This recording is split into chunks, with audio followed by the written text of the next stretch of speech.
আমার বসিরাটের পীর আল্লামা রুহুল আমিন হুজুর কেবলা ডেকে বলেন, বাবা নৌকা ডাকো, মাঝি ডাকো, নৌকা ডাকো, মাঝি ডাকো, আমি চলে যাব, চলে যাব, আমি বসিরাটে যাব, বসিরাটে যাব। না না না না না না, আপনার যাওয়া হবে না, বলার কিছু নেই। বাঘ যদি লাফ মেরে নৌকোয় পড়ে বিপদ ঘটে যাবে, কি করব বাবা? বলে রাতের বেলা আপনাকে বাড়ি গ্রামে রেখে দেবো, আপনি সকালবেলা উঠে যাবেন। পিছনে 3টে নৌকা, সামনে 3টে নৌকা, আপনার নৌকো মাঝখানে, আপনার নৌকো করে তুলে দেব। বসিরাটের পীর মেনে নিলেন, ঠিক আছে বাবা, আমি থেকে গেলাম। ও ভাই, সুন্দরবনে যারা গেছেন তারা জানেন, ওদের তো গিরিল বলে কিছু নেই বাবা, ফাঁকা বারেন্ডা। বসিরাটের পীর আল্লামা রুহুল আমিন হুজুর কেবলা আপনার বারেন্ডা জায়গা করে দিয়েছে। আর বাড়িওয়ালা বিবি বাল বাচ্চালে ঘরে ভেতর যাচ্ছে বাবা, হুড়কো দেশ হবে। বসিরাটের পীর ডেকে বলছে, ও বাবা বাড়িওয়ালা, তোমরা ঘরে ভেতর যাচ্ছ, আর আমার বারেন্ডা রাখলে কেন? আমার ঘরে এলাও। বাড়িওয়ালা বলছে, হুজুর রাতের বেলা মাঝে মাঝে বাঘ আসে, তুমি তো দিনের বেলা দোয়া করে দিয়েছো, এই জন্য বারান্দা রাখবো, দেখবো বাঘ আসে কিনা। হুজুর বলছে, তোর তো লোক ভালো না, আমার বাঘে খাবি বলে দাউদ করিলি, ঠিক আছে।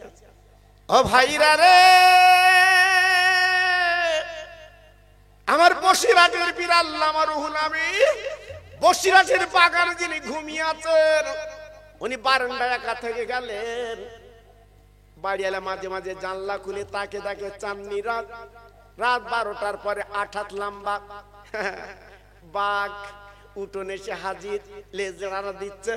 বাড়িওয়ালা চিন্তা করছে, কি ব্যাপার, এ কি ব্যাপার, সর্বনাশ, হুজুর তো দোয়া করে দিয়েছে, এতে গ্রামে আসার কথা না, বাঘ এলো কেন, কি ব্যাপার? ও ভাই, বসিরাটের পীর কিন্তু ঘুমায়নি, উনি কিন্তু জেগে আছে বাবা, উনি কিন্তু জেগে আছে বাবা। এইবার তাকে তাকে আমার বসিরাটের পীর ডাকছে, বাঘ তুই আমার কাছে চলে আয়। আমার বসিরাটের পীর আল্লামা রুহুল আমিন হুজুর কেবলার মুখে আল্লাহ কি দিল, বাঘ কি করে বুঝতে পারলো? বিড়ালের মতো গুটি গুটি পায় হুজুরের বিছানায় বসে যা। বাঘ এসে বসে গেছে। আমার বসিরাটের পীর বাঘের দিকে তাকুজির, বাঘ বল বল বল, আমি তো কালকে দোয়া করে দিয়েছি, এই গ্রামে তোদের আসার কথা না, এলি কেন বল বল? আমি বসিরাটের পীর বলছি, তোরা থাকবি জঙ্গলে, আমি থাকবো লোকালে, এলি কেন বল? ওই বাঘ পাখানা তুলে বলছে, হুজুর আমি কেন এসেছি আপনি জানেন না, আপনার গন্ধ শুকে, আপনি বসিরাটের পীর, আপনার গন্ধ শুকে জঙ্গলে পেয়েছি, আপনার কাছে চলে এসেছি। আমার বসিরাটের পীর বলছে, বাঘ তাহলে তোমার খেতে এসেছিস বাবা? আরে বাঘ, যদি তুই আমার খাস, আমার পীরের নাম শুনিলে মুজাদ্দিদুল জামান আবু বকর সিদ্দিক পীর, আর আমার নাম রুহুল আমিন, আমার নাম রুহুল আমিন, আমার নাম রুহুল আমিন। বাঘ বাঘ বাঘ বাঘ বাঘ বাঘ জবান খুলে বলছে, হুজুর আমি জানি আপনি ফুরফুরার মুরিদ, আপনি আল্লামা রুহুল আমিন, ওরা আল্লাহর ওলি গো। ও বসিরাটের পীর, এক বিন্দু চিন্তা করবেন না, এক বিন্দু ঘাবড়াবেন না, অন্য কোনো বাঘ আপনার ক্ষতি না করে। আমি জঙ্গলের বড় আপনার কাছে চলে এসেছি, আমি আপনার জন্য পাহারাদার। বুঝতে পেরেছে না? আন্দাজে সুবহানাল্লাহ চালাচ্ছে। জি আল্লাহু আকবার। আমরা দুই একটা বার আন্দাজে চালাই বাবা, আন্দাজে মানে বোঝেন, স্বামী স্ত্রীর খুব মহব্বত বাবা, এ ওর না দেখলি থাকতো না, ওর না দেখলি থাকতে পার না, এর নাম মহব্বত। আল্লাহ, স্বামী বউর গালে তুলে দেয়, বউ স্বামীর গালে তুলে দেয়, এ কি মহব্বত বলো? ও অন্তর উজাড় করা মহব্বত। হঠাৎ স্বামীর প্যারালিসিস, হ্যাঁ স্বামী থাকে পাশের ঘরে, বউ থাকে এখানে, ও তো চিল্লই, স্বামী রাতের বেলা চিল্লই, প্যারালিসিস যন্ত্রণা, বউ তখন শুধু রাতের বেলা হাত তুলে মোনাজাত করে, আল্লাহ ওই প্যারালিসিসটা আমার দিসনি কেন, আল্লাহ ওই প্যারালিসিসটা আমার দিলি, আমি ভোগ করতো, আমার সোনা আমার স্বামী আজকে রোদ দিলি, ওদ দিলি, কি মহব্বত এতে, কি ভালোবাসে এতে বাবা। আহ, এর মতো মহব্বত আর আছে বাবা? এই প্রত্যেকদিন বউ কাঁদে আর ও তো চিল্লই, কিন্তু এক জায়গায় তো থাকার উপায় নেই, প্যারালিসিস তো বাবা। সব তো কাঁপড়ে। জি, হঠাৎ একদিন করতে গেছিল বাবা, গ্রামে একজন একটা ষাঁড় ছিল, ষাঁড় বুঝেছে, ষাঁড় ছেড়ে দেয়। হ্যাঁ, সে একটা জায়গায় জ্বালা বলে, জ্বালা কুড়ো ছিল, জামনা ছিল, আর মাথা দিয়ে খেতে গেছে বা, আর জ্বালাটা কালো, আর মাথা ঢুকে গেছে, আর বার করতে পারে না। সেই জ্বালা মাথায় করে ঘুরতেছে। জি, তার আগের দিন একটা বক্তা ওয়াজ করে গেছে, মালিকুল মউত আসবে বাবা, বিকট চেহারা, খুব সাবধান। জি, এইবারে ওর সেই দরজাকে ঠুল দিয়েছে সেই ষাঁড়। এইবারে দরজা খুলে বউ তাকিয়ে থাকে, আল্লাহ হুজুরি কথা তো সত্যি কেটে গেছে। ও তখন বলতেছে, আমি না রুগী, ওই ঘরে রুগী। বলতে আমি না, ও কিন্তু আল্লাহ দেখেছে। দুদিন আগে মোনাজাত কি করছিল, আল্লাহ রোগটা আমার দে, আমার প্যারালিসিস দে, আমার সোনার দিলি কেন, আমার সোনা না, আমার স্বামী মানে সোনা না, আমার দে। আর এইবার মালাকুল মউত তো হাসিনি, এসে ষাঁড় বলতে আমি নই। কি মহব্বত দেখেছো বা, স্বামী মরে গেছে, কবরে হাওয়া করতেছে। স্বামী মরে গেছে, বাস্তব কথা বলছে, কবরে হাওয়া করতেছে বাবা। গ্রামের লোক তো পাগল, গ্রামের লোক পাগল। এরা মহব্বত তো কাছে স্বামী স্ত্রী, এ কি মহব্বত। ও তখন এসে বলছে, শোন, আমার স্বামীর সাথে কথা দেওয়া ছিল, স্বামী বলেছিল যদি আমি আগে মরি তুই বিয়ে করিস। স্বামী বলে গেছে তুই বিয়ে করিস, তবে তোর একটা দাবি তোর কাছে, আমার কবরটা সুগুলিতে বিয়ে করিস। বউ তখন বলতে, এই জন্য পাকালে হাওয়া করতেছি, আমার রেডি হয়ে গেছে, সুখকে লিখছি। স্বামী স্ত্রী কিনা মহব্বত বাবা। আপনাদের রাগ হচ্ছে বাবা? যদি রাগ হয় তাহলে তকবীর দাও একটু, যদি রাগ হয় তকবীর দাও, সবাই জোরে একটু তকবীর দাও তো, নারায়ে তাকবীর। আল্লাহু আকবার। এত আসতে হবে কেন? এই এত আসতে হবে কেন? হ্যাঁ, লক্ষ্মীর ভান্ডারে টাকা ঢুকিনি, লক্ষ্মীর ভান্ডারে টাকা ঢুকিনি, আচার খাচ্ছে বউ, সারা গ্রামে এক করতে, ঢুকিনি, ঢুকিনি, পাগল হয়ে যাচ্ছে, আমার ঢুকিনি। তখন গলার আওয়াজ কি, আর আল্লাহর বেহেশত পাবো, তাকবীর দিলে আল্লাহর বেহেশত দেবে।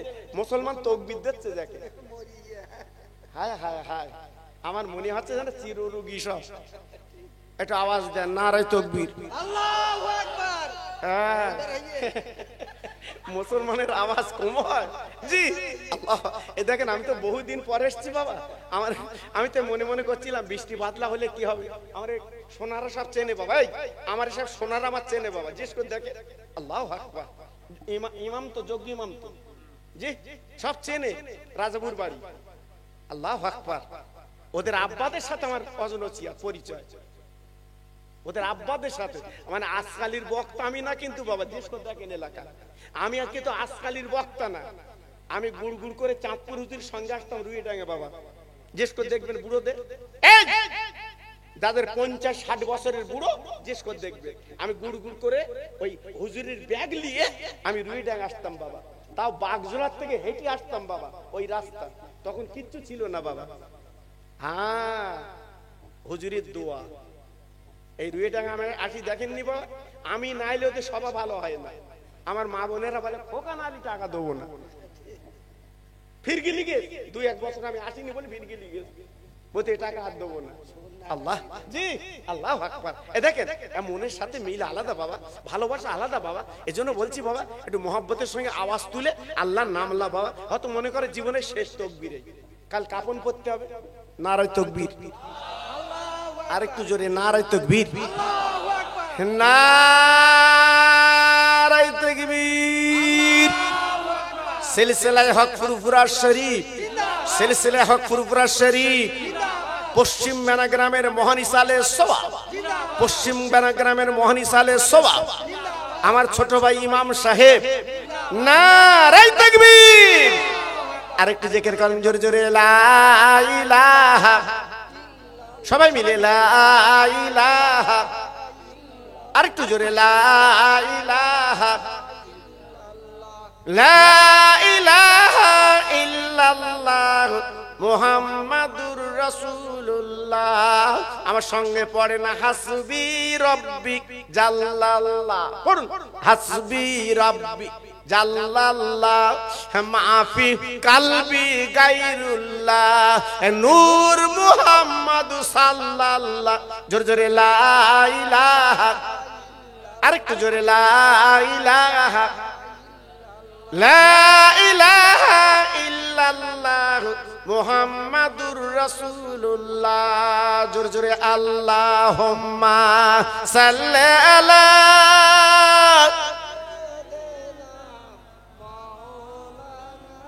পড়ুন ওয়ালা আলে।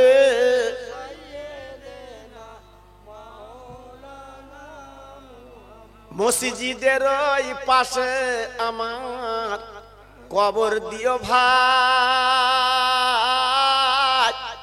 মুয়াজ্জিনের আযান যেন কানে শুনতে পাই। মুসল্লিরা হেঁটে যাবে আমার পাশ দিয়া, তার পায়ের ধ্বনি শুনবো আমি কবরে শুইয়া। জোরে জোরে আল্লাহুম্মা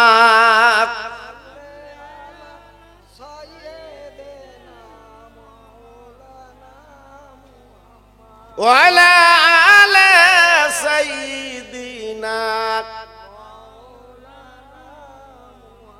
আমার ভাইরা, বাবাজিরা, আমার মা বোনেরা, বেটিরা, আমার সোনার চাঁদেরা, ওই বাঘ বসিরহাট পীরের কাছে মুরসাবা করে দুয়ালিয়ে জঙ্গলে চলে গেল। জোরে বলুন সুবহানাল্লাহ, সবাই চিল্লে বলুন সুবহানাল্লাহ, আর একটু জোরে বলুন সুবহানাল্লাহ।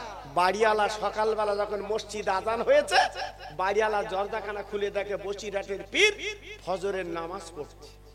সুবহানাল্লাহ, চিল্লে বলুন সুবহানাল্লাহ, জোরে বলুন সুবহানাল্লাহ। বাড়িওয়ালা পিছনে দাঁড়িয়ে বলছে, হুজুর গত রাতে বাঘ এসেছিল না? আল্লামা রুহুল আমিন ডেকে বলছে, রে বাড়িওয়ালা, বাঘ যদি তুই চোখে দেখিস তুই বেরুলি না কেন? আমি তো বারান্দায়, ফাঁকা বারান্দায়। বলতে হুজুর তুমি জানো না? বলতে না। বলতে বেরুইলে আমার লে যাবে। বলতে আমার তো লে গেল না। বলতে হুজুর আপনার ব্যাপার আলাদা, আমার ব্যাপার আলাদা। ও ভাইরা রে, এইভাবে বাড়িওয়ালা লাফ মেরে নিচে পড়ে গ্রামে চলে গেছে। গ্রামবাসী আয়, আমার বারান্দায় বাঘ বাঘ বাঘ। গ্রামবাসীর অবাক হয়ে গেল, বাঘ বাঘ কেন? গত রাতে হুজুর তো মোনাজাত করে দিয়েছে, বাঘ তো আসবে না, বাঘ বাঘ কেন? বলে আয় আয় আয় আয় আয় আয়, দেখে যা বাঘ, দেখে যা বাঘ। গ্রামবাসী ছুটে এসে দেখে বারান্দায় বসিরহাটের পীর। সবাই বলছে কই বাঘ কই? বাড়িওয়ালা ডেকে বলছে, শুনেলে গত রাতে বাঘ এসেছিল, আমি জানলা করে দেখেছি। ওই বাঘ হুজুর কেবলা দুয়ালিয়ে চলে গেছে, ইনি হলো বাংলার বাঘ। জোরে বলুন সুবহানাল্লাহ। এমনি হিন্দু মুসলমানের তদবির নেয়, এমনি হিন্দু মুসলমানের ওখানে হুজুরের দরবারে এমনি যায়। আরে ভাইরা রে, পায়ে করে বলে দিয়ে যাচ্ছি গো, জীবনটা তৈরি করে কবরে চলো।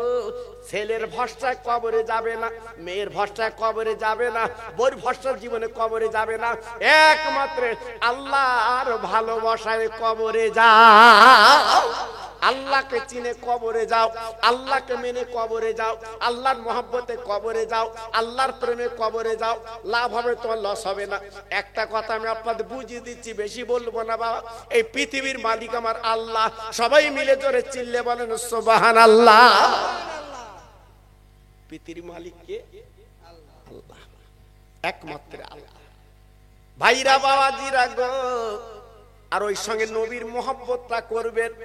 আমার ছোট ইমাম সাহেব আছে, জিজ্ঞেস করে দেখুন, আল্লাহ নিজে কোরআনে বলেছে, কুল ইন কুনতুম তুহিব্বুনাল্লাহ ফাত্তাবিউনি ইউহিব্বুকুমুল্লাহ। আল্লাহ পাক নিজে বলেছে, ও নবী তুমি বলে দাও, আল্লাহকে যারা পেতে চায় তারা নবী মুহাম্মদকে আগে পেয়ে যায়। নবীকে যেন পায়, পেলে কি হবে? আল্লাহকে পাবে, আল্লাহকে পাবে। ভাইরা বাবাজিরা ও মায়েরা বোনেরা বেটিরা সোনার চাঁদেরা, আমি একটা ওয়াজ আপনাদের কাছে উপহার দিয়ে যাচ্ছি বাবা। আমার নবীজির দুটো নাতি ইমামে হাসান ইমাম হোসেন, আল্লাহর পিয়ারা তারা, আল্লাহর মোহাব্বতের বান্দা তারা, আমার নবীর দুটো নয়নের নাতি বাবা। একদিন দুদিন না 3 দিন খাওয়া না, পেটে ক্ষুধা বড় বাবা। 2 বাচ্চা মার কাছে কাঁদতে লেগেছে, ও মা মা, ও মা মা, আমরা আমরা আমরা হলো আজকে নবীর নাতি। 3 দিন উনুন জ্বলে না, 3 দিন খাওয়া হয় না। ও মামা, আমাদের ক্ষুধার জ্বালাটা একটু মিটিয়ে দাও। আমার দিনের নবীর কলিজার টুকরো মেয়ে 2 গালি চুমু দিয়ে বলছে, মানিক তোরা কাঁদিস না, তোর আব্বা 3 দিন মজুরি করতে গেছে, 3 দিন মজুরি করতে গেছে, ফিরিনি। খবরদার কাঁদবি না, আমার ঘরে কোনো দানা পানি নাই, আমার ঘরে কোনো দানা পানি নাই। আমি কি দেবো তোদের, গালি বল বল, কি দেবো তোদের, গালি বল। 2 বাচ্চা খেতে বলছে, মা গো একটু অনুমতি দাও, খেতে না দিতে অনুমতি দাও, আমরা 2 ভাই নানার বাড়ি যাব, পেট ভরে 2 ভাই খাবো। একবার জোরে চিল্লে চিল্লে বলা যাবে না, আম্মু আমার 2 একটু নানার বাড়ি যাব। আহা, এই মাতুল কুল নানার বাড়ি, এটা আদরের জিনিস বাবা, আদরের জিনিস। এখান থেকে 40 বছর আগে আপনারা তো দেখেছেন বাবা, মামুর বাড়ি যাচ্ছি, আহা মামির কাছে যাচ্ছি, এই নানির বাড়ি যাচ্ছি, কত আদর বাবা। সেটা উঠে গেছে বাবা, এখন মাতুল কুল আর নেই বাবা, এখন ধরম কুটুম, এই এখন ধরম কুটুম বাবা। আল্লাহর নবীর মেয়ে অনুমতি দিলেন, 2 বাচ্চা গলার দোকানার জড়িয়ে গুটি গুটি পায় নবীজির মসজিদে চলে গেলেন। আরে নানা রে, ও নয়নের নানা, তুমি কি বাড়ি আছো? আমার দিনের নবী মদিনার মসজিদের মেম্বারে বসে নবী জবাব দিলে, আরে নানু ভাই বল বল, তোরা কিসের জন্য এসেছিস, বল বল বল। এত ভোরবেলা তোরা আমার কাছে কেন এলি? তোদের মা কি তোদের মেরেছে? 2 বাচ্চা ছুটে ছুটে নানার গলা ধরে কেঁদে বলছে, নানা গো, আমার মা ফাতেমা আমাদের মারিনি, 3 দিন খেতে দেয় না। ও নানা, ক্ষুধার জ্বালা আমরা জটর, ও নানা তোমার কাছে খেতে দাও, আমাদের পেটের জ্বালা মিটিয়ে দাও, মনে হয় বাঁচবো না। আমার দিনের নবী হাসানের গালে চুমু দেয়, হোসেনের গালে চুমু দেয়। আমার নবীজি কেঁদে কেঁদে বলতে লেগেছে, মানিক গো, আমি তোদের কি খেতে দেব? আমার পেটের দিকে তোরা তাকিয়ে দেখ। আমার দিনের নবী এইবার পেটের জামাগলা করে দিয়েছে, যে আগলা করে দিয়েছে বাবা, তাকিয়ে দেখে আমার নবীর পেটে 2 পাথর বাঁধা। নানু, ও নানু, তোমার পেটে পাথর কেন? বলে, হাসান হোসেন রে, তোরা 3 দিন খাসনি মানিক, তোদের অবস্থায় আমি তোদের নয়নের নানা। 7 দিন কেটে গেল, আমার পেটে কোনো দানা পানি নেই। হাসান হোসেন বলছে, নানু গো, 7 দিন তুমি খাও না, পেটে পাথর বিঁধে আছো নানা গো। তুমি আল্লাহর নবী, আল্লাহর দোস্ত, চলো আমাদের বাড়ি চলো। নানা, আমরা মার কাছে বলবো, মা নিশ্চয় তোমার কে খাওয়াবে, ক্ষুধা জ্বালা মিটে দেবে, চলো। এবার বিশ্ব নবী দয়া নবী রহমত নবী 2 বাচ্চার কোলে তুলে হাসান তুমি ডান কোলে ওঠো, হোসেন তুমি বাম কোলে ওঠো। আল্লাহর নবী গুটি গুটি পাই যে ফাতেমার দরজা ঘা দিয়েছে, ও মা, মা, ও মা, মা গো। আহা, বিশ্ব নবীর ডাক, আমার রহমতের নবীর ডাক। মেয়ে আর বাপ কি মধুর সম্পর্ক। যে কোন বাপ যদি মেয়ের কাছে ফোন করে বলে, মা তোর কাছে যাচ্ছি মা, মেয়ে কত খুশি। আহা, কত আজকের জোগাড় যন্ত্র আপার জন্য করে। আমার জন্মদাতা বাপ যে রসুল পাক দরজা ঘা দিয়েছ, মা, মা, ও মা, আমার নবী পাকের মেয়ে ছুটে এসে দরজাখানা খুলে দিয়েছে। আব্বু আব্বু, আমি এই তো তোমার মেয়ে। ও মা, মা আমার নানু ভাই 3 দিন খাবাসনি কেন বল? আমার নানু ভাই 3 দিন কিছু খায় না কেন বল? আজকে তুই কেন কিছু দিসনি বল? এরা আমার কাছে খোদার কথা জানিয়েছে। আল্লাহ নবীর মেয়ে আব্বার গলাখানা জড়ি কেঁদে বলছে, আব্বু আমি কোথায় পাবো ওদের ক্ষুধার জ্বালা মেটাবো? কোথায় পাবো খাদ্য? কোথায় পাবো খাদ্য? নেই কিছু, নেই কিছু, নেই কিছু, আমি কিছু দিতে পারছি না। ওরা আব্বা রে, তোমার জামাই 3 দিন মজুরি করতে গেছে এই মদিনার গ্রামে, যদি কিছু জবের আটা আনে আমি বলে আটা করে ওদের ক্ষুধার জ্বালা মিটাবো। 3 দিন ফেরে না। আমি মা, আমি ফাতিমা দিনের বেলা রোজা রাখি গো, আর সন্ধ্যাবেলা পানিতে ইফতার করে জীবন কাটাই। আমার হাসান হোসেনকে আমি কোরআন পড়ে ঘুম পাড়াই। ও মা, মা তোর এত কষ্ট সংসারে, আব্বু কি করব? আল্লাহ আমাদের দেয় না, আমরা কার কাছে বলবো? বলার কিছু নেই, কার কাছে বলবো? আমার দিনের নবী নিজে হাত দিয়ে ফাতেমার চোখের পানি মুছতে বলছে, মা গো এটি দেরি কর, দেরি কর, আমি খাবার ব্যবস্থা করব। এই বলে ডান কাঁধে হাসানকে নিয়ে বাম কাঁধে হোসেনকে নিয়ে আমার নবী মদিনার পথ ধরে যাচ্ছে গো। আমার নবী মজুরি করবে। ও ভাই, বিশ্ব নবী মজুরি করবে। আমি 2001 সালে যখন হজ পাকে গেলাম, আমি মদিনার পথে যখন ঘুরছি বাপ, ওই কথা বলে আমার মনে পড়িতে চোখের পানি পড়ছে। এই গত বছরের আগের বছর আমি উমরা হজে গেলাম, আমি চোখের পানি ফেলছি রে। এই আমার নবীর জায়গা, আমার রাসূলের জায়গা গো, যে জায়গায় নবী হাসান হোসেনকে নিয়ে ঘুরেছে। আমার নবী যে বিশাল বড় বাগান, খোরমা কাতির বাগান, আমার নবী বাগান ঢুকে বলছে, ওরে খোরমা গাছের মালিক আমার কিছু খেজুর দেবে। ওই বাগানওয়ালা চিৎকার করে বলছে, পথিক আমি তো খেজুর দেবো না পিরি, তবে আমার এখানে জন খাটলে মজুরি করলে তারপর পাবে। আমার নবী পাক বলছে, কি মজুরি করতে বল, আমি তাই করব। আমার 2টো বাচ্চা 3 দিন খাওয়া না, 3 দিন ভুকা, দাও না, কি করতে হবে, আমি তাই করব।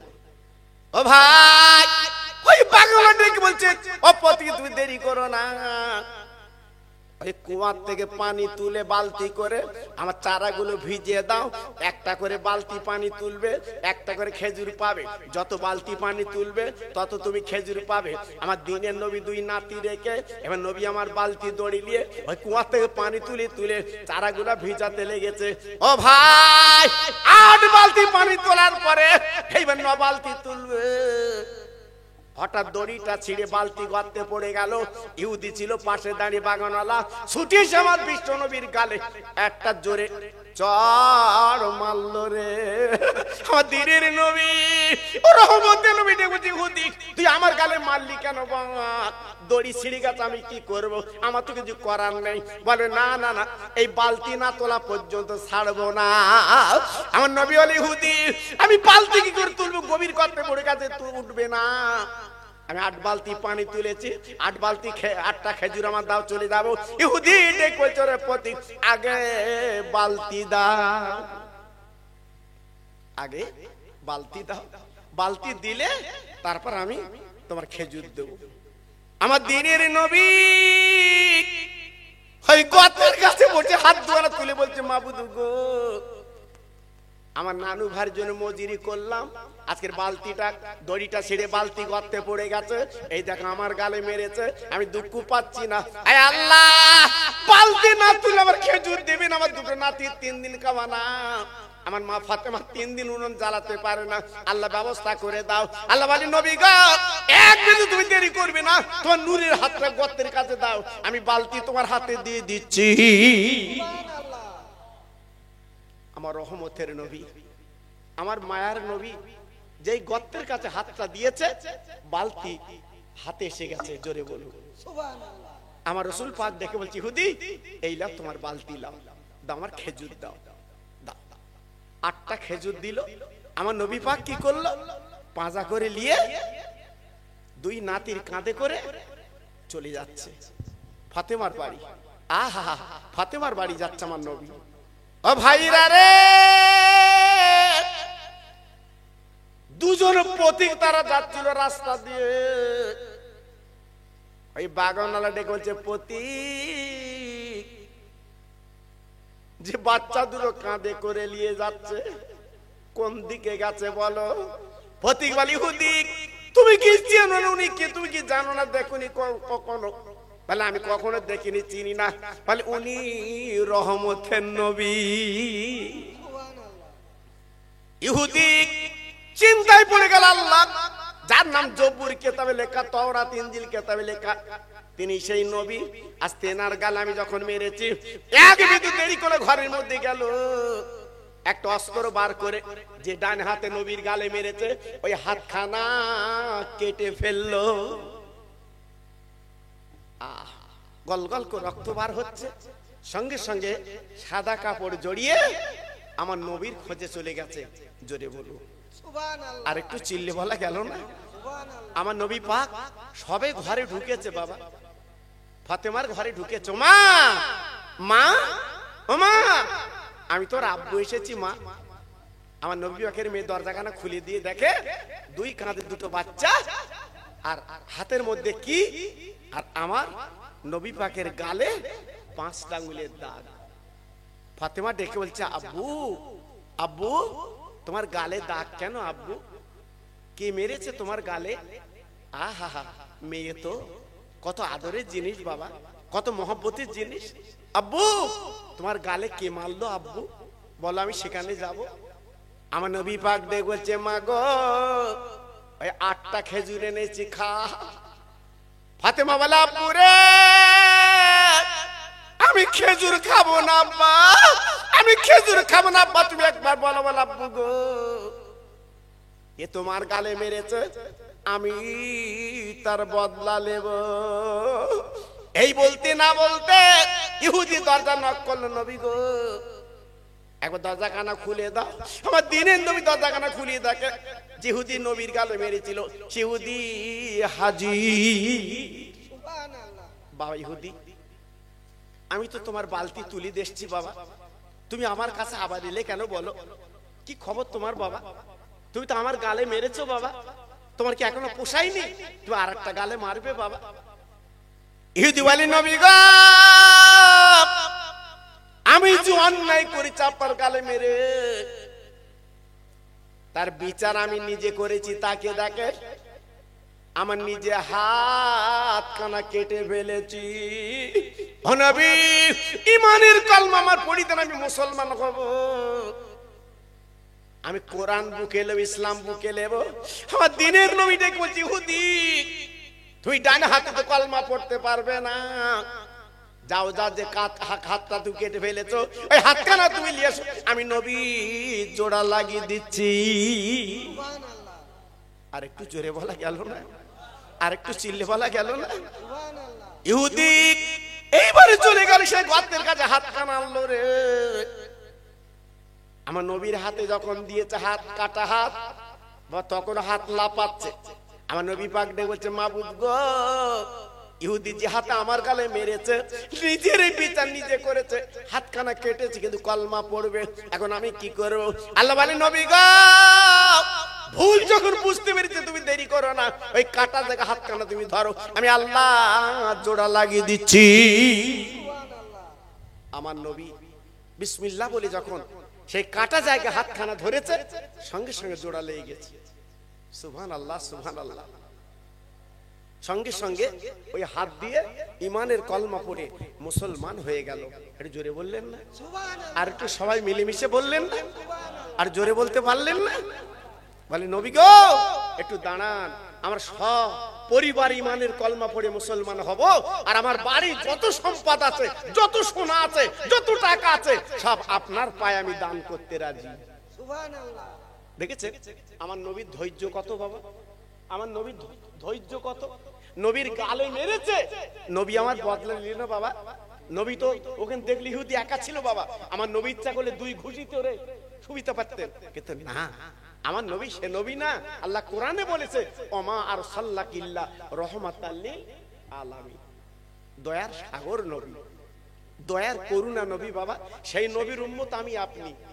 আমি পায়ে ধরে বলে দিয়ে যাচ্ছি, আপনারা ঘাবড়াবেন না, আল্লাহ আমাদের নাজাত দেবে, বলুন ইনশাআল্লাহ।